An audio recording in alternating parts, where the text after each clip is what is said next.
사랑하는 성도 여러분, 헌신과 드림이라는 아름다운 단어를 듣지만 솔직히 우리의 마음 깊은 곳에는 현실적 저항감이 자리를 잡고 있습니다. 그 저항감은 내가 가진 것도 부족한데 왜 더 내놓아야 하는가? 드림은 종종 헌신이 아니라 내가 손해본다는 느낌이 들 때가 있다는 거죠.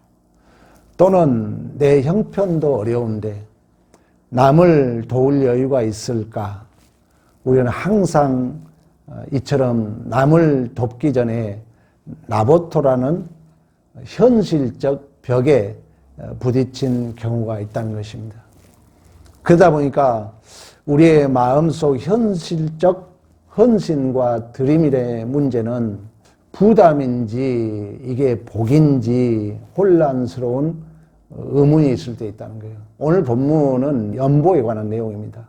지난주에 우리가 말씀했던 것처럼 예루살렘 교회가 엄청 이제 어려움에 봉착하게 됩니다. 그래서 이제 마게도냐 교회들이 성심성의껏 헌신을 해요.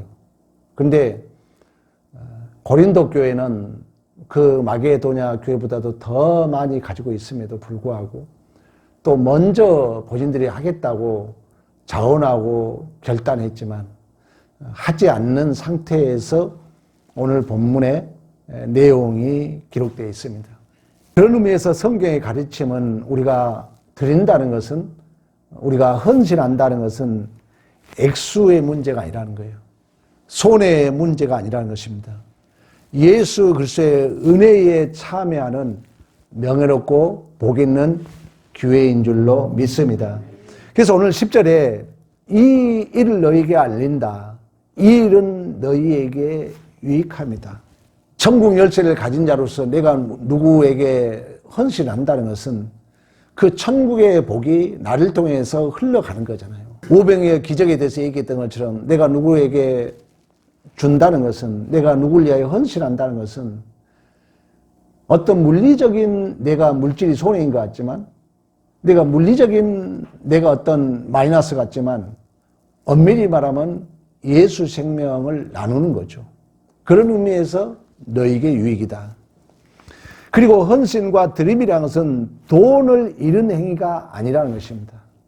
하나님의 은혜에 참여하는 복된 기회인 줄로 믿습니다. 그래서 연보라는 그 해석이 은혜라고 해석이 돼요. 내가 헌신한다는 것은 하나님의 은혜에 참여하는 거예요. 우리 지난주 그런 얘기 했잖아요. 9절에 그 얘기를 합니다. 우리 주 예수 그리스도 은혜를 너희가 알거니와 곧 그 부요하신 자로서 너희를 위하여 가난하게 되심은 그의 가난함으로 말미암아 너희를 부요케 하려 하심이라. 내가 약간 손해봄으로 말미암아 누군가가 부요함을 누린다는 거예요.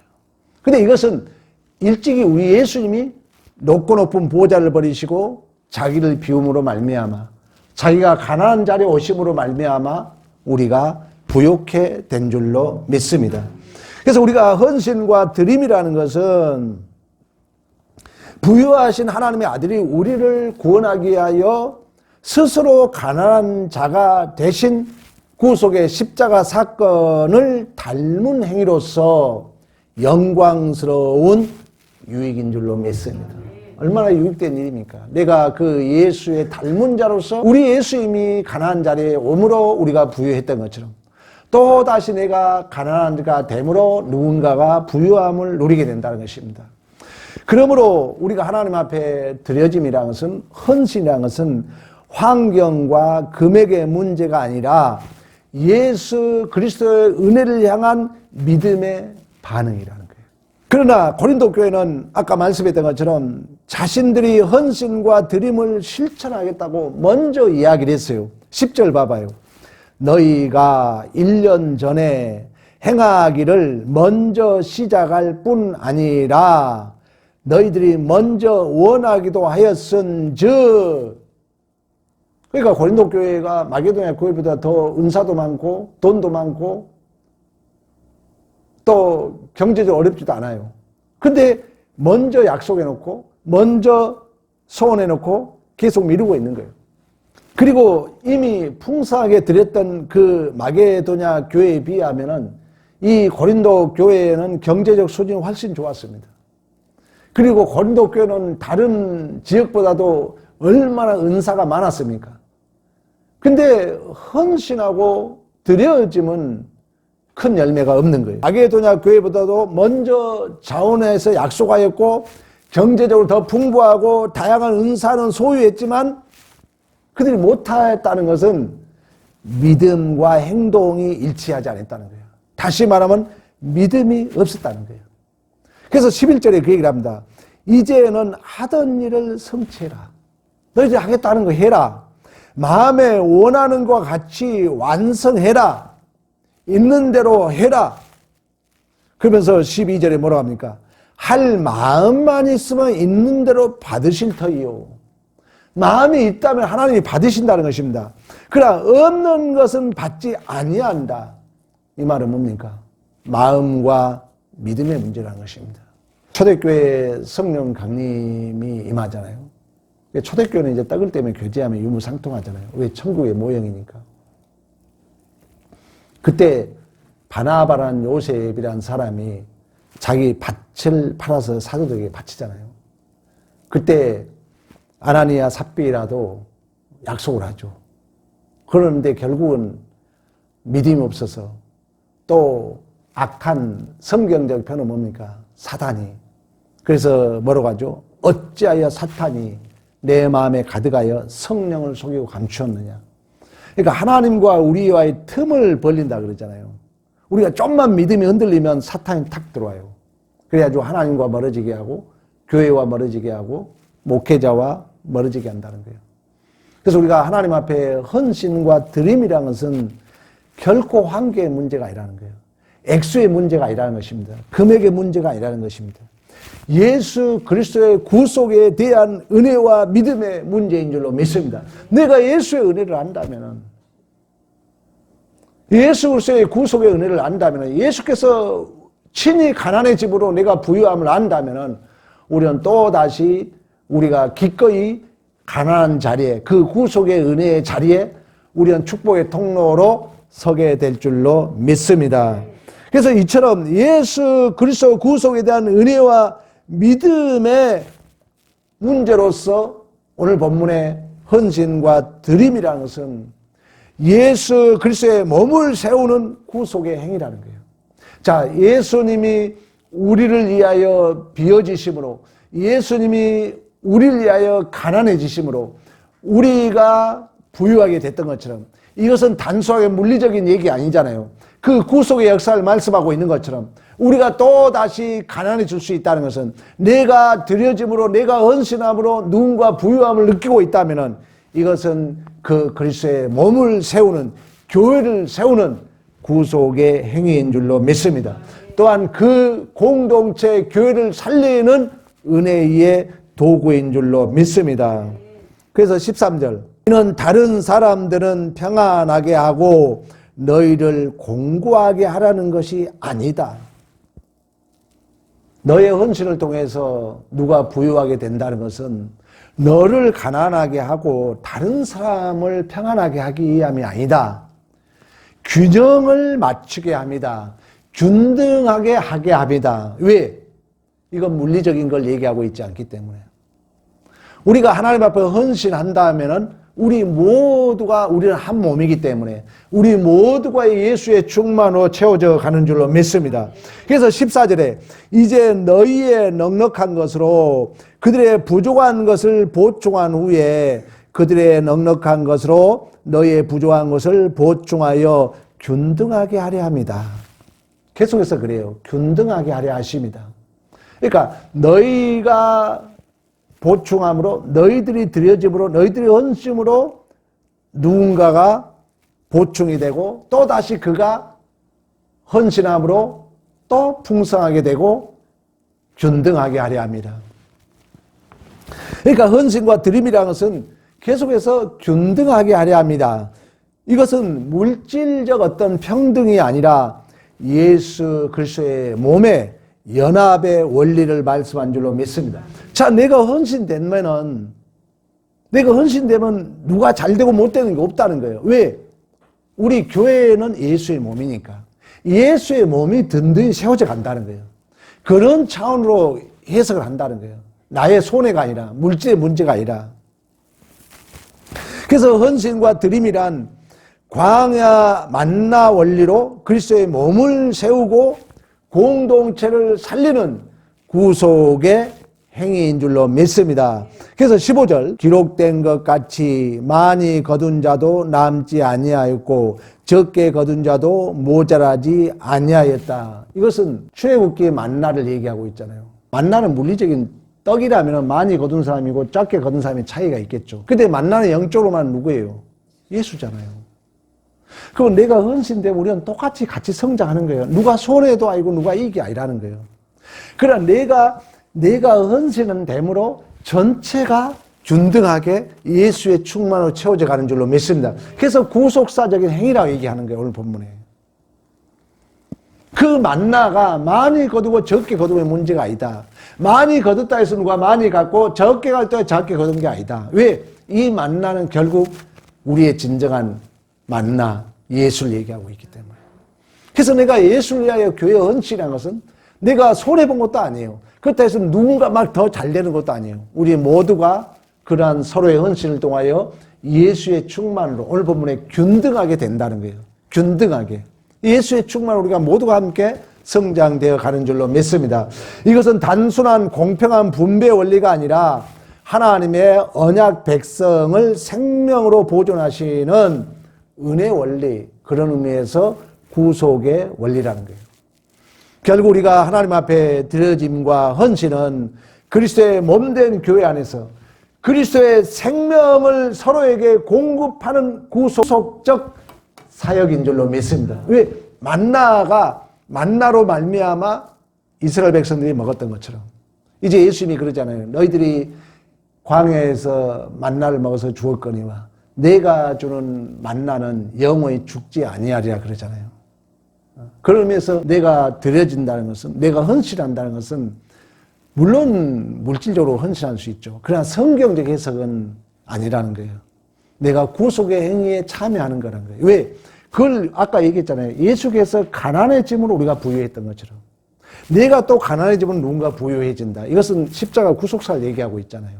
예수님이 높고 높은 보좌를 버리시고 낮아지심으로 우리가 예수의 생명을 얻었던 것처럼 그런 의미에서 교회 헌신은 단순하게 내가 금액적이고 내가 손해봤다 손해 안 봤다의 문제가 아니라 이러한 예수의 십자가의 은혜 구속사적 행위인 줄로 믿습니다. 그래서 9절에 다시 한번 우리 읽어봅니다. 9절 그런 얘기 했잖아요. 우리 주 예수 그리스도의 은혜를 너희가 알거니와. 이 예수 그리스도의 은혜가 뭡니까? 부요하신 이로 너희를 위하여 가난하게 되심은 그의 가난함으로 말미암아 너희를 부요하게 하려 하심이라.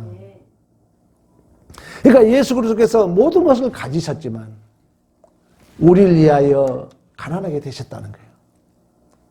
우리를 위하여 낮고 천한 이 자리에 오셨다는 거예요. 그러므로 말미암아 우리가 부유하게 되신 줄로 믿습니다. 그런 의미에서 그러므로 우리가 하나님 앞에 드려진다는 것은 하나님 앞에 헌신한다는 것은 구속사적이라 그런다는 거예요. 구속사적 행위라 그런다는 거예요. 그러면 그 구속사적 행위는 뭡니까? 예수 그리스도께서 십자가를 통해 죄인과 의인, 유대인과 이방인 관계를 허무시고 모두가 하나님 앞에서 균등한 자녀로 만드신 줄로 믿습니다. 그 예수의 십자가 은혜는 그 어떤 차별이 없잖아요. 내가 문이다. 나로 말미암지 않고 아버지께로 올 자가 없다고 말씀했던 것처럼 영접하는 자, 그 그림을 믿는 자에게 하나님의 자녀가 되는 권세를 준다고 말씀했던 것처럼 우리가 그 일에 참여하는 자라는 것입니다. 즉 예수 안에서 여러분 드려짐은 또한 교회 안에서 우리의 헌신과 드려짐은 그 구속의 원리를 물질적으로 재현하여서 예수 그리스도의 몸을 세우는 구속의 도구이며 서로의 부족함을 채우는 생명의 공동체를 완성하는 복있고 명예로운 교회인 줄로 믿습니다. 그래서 여러분, 헌신과 드림은 단순한 도덕적 행위가 아니라는 거예요. 그리스도의 자기 비움에 참여하는 구속사적 행위라는 거예요. 오늘 본문에 그걸 설명하고 있잖아요. 결코 헌신과 드림은 단순한 선행이 아니라 광야에서 만나처럼 하나님이 주신 것을 자기 것으로 붙잡지 않고 그리스도의 몸을 살리는 생명의 나눔으로 사용하는 구속의 행위인 줄로 믿습니다. 마태복음 25장에 가면 달란트 비유가 나오잖아요. 그 달란트는 많은 주석가들이 예수 자신이라고 그래요. 물론 우리가 달란트 하면 뭐 탤런트 여러 가지 뭐 은사 이렇게 얘기하지만 예수 자신이라는 거죠. 그래서 이제 그 마지막이 그러잖아요. 내가 굶주렸을 때, 내가 배고팠을 때, 내가 아팠을 때 나를 도와준 자 그러잖아요. 그러면서 뭐라고 합니까? 내가 언제 주님을 도와주고 주님을 배고팠을 때 먹여줬고 언제 주님이 아팠을 때 내가 의료 행위를 했으니까 그렇잖아요. 그때 주님 뭐라고 그래요? 지극히 작은 자에게 한 것이 곧 내게 한 것이라 그래요. 그 말이 뭐예요? 교회가 누구 몸이라는 거예요? 예수의 몸이라는 거예요. 예수의 몸이라는 것입니다. 지극히 작은 자에게 한 것이 내게 한 것이다. 지극히 작은 자에게 하지 않는 것이 내게 하지 않는 것이다. 그래서 여러분들이 교회 안에 이런 믿음이 없으면 못해요, 헌신을. 어떻게 이게 뭐 결과론까지 내가 생각하고 드린 것도 그건 드림이 아니에요. 우리 하나님 보고 드리는 거예요. 내 아버지가 똑똑해서 섬긴다는 그 사람은 뭐가 뭔지 모르고 있는 인생을 아버지란 그 이미지 안에 다 포함하고 있거든요. 그러니까 우리가 하나님 헌신한다는 건 하나님만 보고 드리는 거예요. 그게 하나님의 드려짐이거든요. 근데 우리가 이제 생각하죠. 계산하죠. 셈하죠. 이 셈해가지고 드리는 것을 실천적 무신론자 그러는 거예요. 그래서 하나님 앞에 우리가 드리면 드릴수록 그 구속의 은혜에 참여한 자이기 때문에 나에게 복이 되죠. 그리고 하나님은 달란트 비유에서 얘기하고 있잖아요. 그 드려짐이라는 것은 이윤을 남긴 자로서 있는 자에게 더 풍성하게 된다 그러잖아요. 그러나 없는 자는, 그러한 믿음이 없는 자는 있는 것도 빼앗기랴 말씀하고 있거든요. 그런 의미에서 우리의 헌신과 드림은 이웃을 단순하게 도움을 주는 선을 넘어서 예수 그리스도의 몸, 교회를 서로의 부족함이 없는 하나님의 지체로 세우는 하나님 나라의 경제 원리에 참여하는 것인 줄로 믿습니다. 그래서 우리가 복이라는 거예요. 설교 때마다 그러잖아요. 명예롭고 복 있는 교회다. 여러분들이 용서할 게 기회다. 교회 드리는 걸 거부하지 않잖아요. 오늘도 전도하러 사당동 갔거든요. 전도하러 다니면 누가 막 줘, 이렇게 줘. 이렇게 지나가면. 저는 받으면서 그래요. 주는 자가 복이니까 당신의 복을 나는 거역할 수 없으니까 받습니다. 아마 음료수도 주고, 이제 시장동 전도했는데 뻥튀기도 주고 그러더라고. 근데 그건 내가 막 받으면서 그런 얘기를 해요. 내가 복이 아니라 당신이 주는 자가 복이니까 그 복을 받으라고 저는 받습니다. 하나님 앞에 드리는 게 보이고 또 드렸을 때 하나님은 더 주시고 달란트 비유에서 그리고 그 드림은 단순하게 물질적 문제가 아니라는 거예요. 금액적인 문제가 아니라는 것입니다. 오늘 본문에 계속해서 강조하고 있는 것처럼 예수님이 가난해짐을 우리가 부여해졌던 것처럼 우리가 또다시 그 가난한 자리에 선다는 것은 나를 비울 수 있다는 것은 나를 헌신할 수 있다는 것은 그 구속사적 행위에 내가 참여하는 자로 복이라는 거예요. 그래서 많이 거둔 자나 적게 거둔 자나 균등한다는 게 그 의미예요. 우리는 예수의 몸으로 채워지기 때문에 손해 볼 것도 없고 누가 더 가진 것도 없어요. 우리 모두는 왜 이 세상 우리는 다 놓고 갈 거 아닙니까? 우리의 궁극적 목적은 우리 모두가 균등하게 한 몸이니까 모두가 한 몸으로 예수의 지체로서 우리는 충만케 되어 가는 줄로 믿습니다. 그러므로 우리가 가진 것은 하나님이 주신 은혜의 양식이라는 거예요. 만나를 하나님이 주었던 것처럼. 어느 것 하나님이 안 준 게 없잖아요. 달란트 비유에서 뭐랍니까? 임금이 그 종들에게 달란트를 주고 가잖아요. 이를 나누지 않고 쌓아둔다는 것은 여러분 만나에서 그러잖아요. 매일 주잖아요, 하나님이. 근데 안식일 날은 가지 마라 그래요. 왜? 하나님이 주니까. 근데 내가 가서 결국 못 받잖아요. 우리는 매일 준다는 거예요. 이 믿음을 가지고 오늘 내일 생각하지 마시고 내일 내가 오늘 주면 내일 하나님 안 줄까 염려하지 말라는 거예요. 그 생각을 하고 있다는 것은 내일 만날 주지 않을까 염려했던 광야의 백성들의 불신앙과 같다. 이렇게 어느 주석가는 얘기를 합니다. 그래서 우리는 하나님이 매일, 왜? 하나님이 우리의 생명의 주인이니까. 하나님이 샘물 같은 축복의 통로이니까. 하나님 우리는 달란트 비유에서 말씀하고 있는 것처럼 있는 자는 더 풍성해 준다고 말씀했던 것처럼 하나님은 더 우리에게 주실 줄로 믿습니다. 여러분, 교회 안에 그런 의미의 헌신과 드림은 물질적 시험이 아니라는 거예요. 우리의 존재가 구속의 은혜에 대한 믿음으로 살아가고 있는지를 드러내는 신앙의 시험이라는 것입니다. 그래서 여러분, 시간과 물질에 대해서 기도해야 돼요. 24시간. 시간이 아까워서 새벽에 솔직히 그래요. 새벽 기도 마치고 나면 피곤해 자고 싶어요. 근데 너무 아까운 거예요. 새벽에 가장 조용하잖아요. 그래서 그때 저는 7시 반까지 그 다음날 설교 준비를 하는 거예요. 그때 가서 자고 싶어. 근데 이 새벽 시간이 너무 귀해. 조용하고 혼자 사무실에 있으니까. 그리고 시간이 머리가 좀 멍청해서 그런지 계속 이렇게 공부를 해야 돼요. 반복하지 않으면 금방 잊어먹으니까. 여러분 정말 꼭 아셔야 돼요. 시간이 금보다 귀한 선물이에요. 이 시간을 내가 하나님의 영광에 어떻게 쓸 것인가. 여러분 오늘 성경 읽었습니까? 기도했습니까? 제발 꼭 성경 읽으셔야 됩니다. 성경을 안 읽으려면 설교라도 꼭 들으셔야 됩니다. 사랑하는 성도 여러분, 우리 형편이 어렵다는 현실적 염려는 여전히 남아있을 수 있습니다. 그러나 오늘 우리는 말씀을 들은 자들로서 이 예수 그리스도의 은혜에, 예수 그리스도의 구속의 은혜를 기억하시고 여러분 마음의 중심이 하나님 앞에 드려지기를 축복합니다. 오늘 9절에 우리 주 예수 그리스도의 은혜를 너희가 알거니와 그의 가난함으로 말미암아 너희를 부욕케 하려 하십니다. 12절에 할 마음만 있으면 있는 대로 받으실 터이다. 그런 의미에서 우리는 우리의 드림과 우리의 헌신은 단순한 의무와 돈의 문제가 아니라는 거예요. 나를 위해 모든 것을 비우신 예수 그리스도의 십자가 은혜에 대한 감사인 줄로 믿습니다. 나를 위해서 모든 것을 내어주신 예수 그리스도의 희생을 본받는 첫 걸음인 줄로 믿습니다.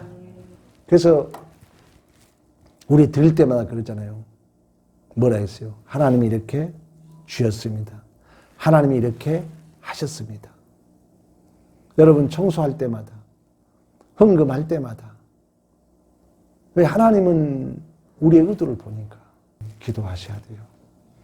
또 우리가 하나님 앞에 이 드려짐도 마찬가지예요. 하나님의 그 구속의 은혜에 우리가 참여하는 거라는 것입니다. 즉 우리의 헌신과 드림은 액수의 문제가 아니라 은혜를 기억하는 최초의 반응이며 마음의 고백인 줄로 믿습니다. 그래서 하나님 앞에 드릴 때마다 하나님 이렇게 하셨습니다. 하나님 이렇게 주셨습니다. 그 고백이 11조잖아요.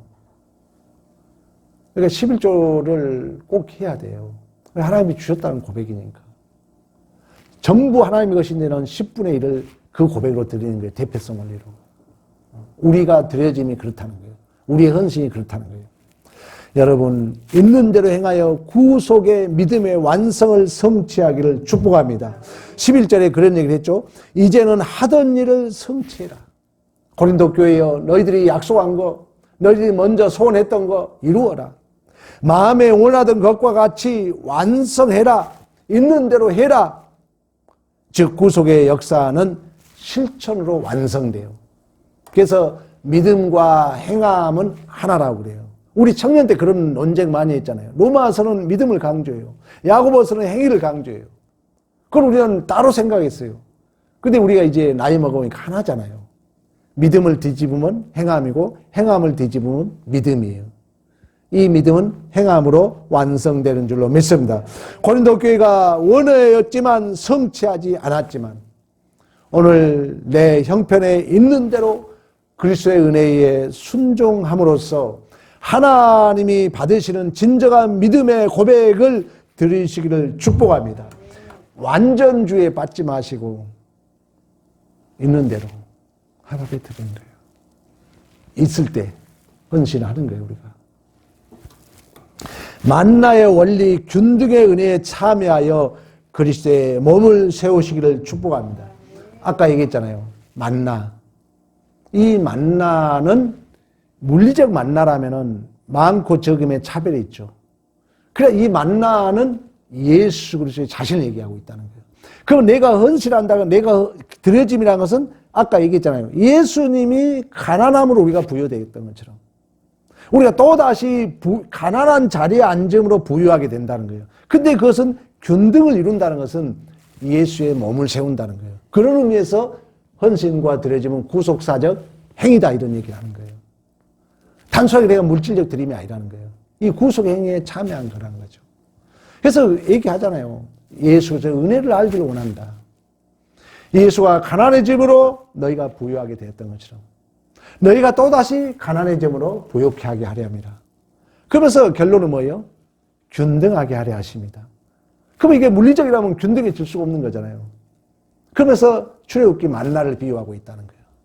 그 만나는 우리에게 영원한 영적 양식 예수. 그 예수 그리스도 우리가 구속연에 참여하고 내가 희생함으로 내가 드려짐으로 교회 전체가 예수의 충만으로 채워져가는 이 구속사의 원리에 내가 고백자로 내가 참여한 자로 내가 헌신되어지기 때문에 명예롭고 복 있는 교회인 줄로 믿습니다. 저는 만나의 원리로 여러분들이 그리스도의 몸을 세우는 데 참여하라는 거예요. 그래서 우리가 14절에 균등하게 하려 합니다. 즉 우리의 헌신과 드림은 단순히 도덕적 선행이 아니라 예수 그리스도께서 십자가로 이루신 하나됨을 재현하는 구속사적 사명인 줄로 믿습니다. 그러므로 교회의 부족함을 보고 외면하지 마시고 내가 가진 은혜의 양식을 나누어 부족한 지체를 채우십시오. 이것이 곧 예수 그리스도의 몸을 세우는 가장 직접적인 복인 줄로 믿습니다. 그래서 여러분 절대 말리면 안 돼요. 하나님 앞에 드려진 거. 그래서 저는 교회 헌신을 절대 말리지 않습니다. 꼭 해야 돼요. 왜 그러냐면 그 물질이 그러면 안 하면 그 사람이 금은부화로 부자 되냐. 그게 딴 데 선하게 쓰냐. 절대 아니에요. 총량제란 얘기가 있어요. 여러분 하나님 앞에 드릴 거 안 드리잖아요. 나중에 흔히들 부흥사들이 그래요. 하나님 앞에 안 드리면 마귀가 가져간다는 거예요. 엉뚱한데 그 돈 다 나가요. 하나님 앞에 드리면은 그게 그대로 영광이 되는데 드릴 거 안 드리면 나중에 지나봐. 그 돈이 남아있냐. 엉뚱한 데 나간다는 거예요. 엉뚱한 데. 그래서 하나님 앞에 드릴 거 드리고 나면은 하나님이 더 주시는데 총량제라는 얘기 요즘 많이 들었잖아요. 시간의 총량제, 고난의 총량제, 물질의 총량제. 안 드리면 결국 마귀가 알고 뺏어간다는 거예요. 그래서 흔히들 그런 얘기해요. 부흥사들이 웃자는 얘기지만 하나님 앞에 드릴 걸 드리지 않으면은 엉뚱한 사고가 난다든가 아니면 뭐 이상한 일이 생겨가지고 그 돈이 더 들어간다는 거예요. 그러니까 하나님 앞에 드릴 건 먼저 드려버려야 돼요. 이 오늘 설교를 들으신 여러분 절대 이것은 물질적 문제가 아니다. 환경의 문제가 아니다. 금액적인 문제가 아니다. 예수 그리스도의 구속사에 내가 참여하는 은혜다. 이걸 꼭 기억하시고 더욱더 헌신되는 믿음의 승리가 있기를 축복합니다. 사랑하는 성도 여러분, 우리의 헌신과 드림은 나를 가난하게 하는 손해가 아니라는 거예요. 그리스도의 부요함에 참여하는 길인 줄로 믿습니다. 우리가 가진 모든 것은 만나처럼 하나님의 선물이라는 거예요. 하나님이 만나를 줬던 것처럼 그 만나가 드려짐으로 그 이스라엘 백성들이 살았던 것처럼 우리가 또다시 이 받은 이 은혜를 하나님 앞에 드려짐으로 하나님 앞에 헌신됨으로 그 구속의 은혜에 참여할 뿐만 아니라 교회 전체가 균등을 이룬다는 것은 교회 전체가 예수의 생명으로 충만케 되는 줄로 믿습니다. 이러한 우리의 헌신과 드림은 그리스도의 은혜를 닮아서 이 땅에서 하나님의 나라의 균등과 연합을 이루는 거룩한 도구가 되는 줄로 믿습니다. 이 복되고 명예롭고 은혜로운 기회를 놓치지 않도록 여러분도 놓치지 마시고 여러분 주위에 그런 교육을 해야 돼요. 드려봐라. 기도해봐라. 말씀 들어봐라. 우리 모두가 이러한 기적의 주인공이 되기를 간절히 축복합니다.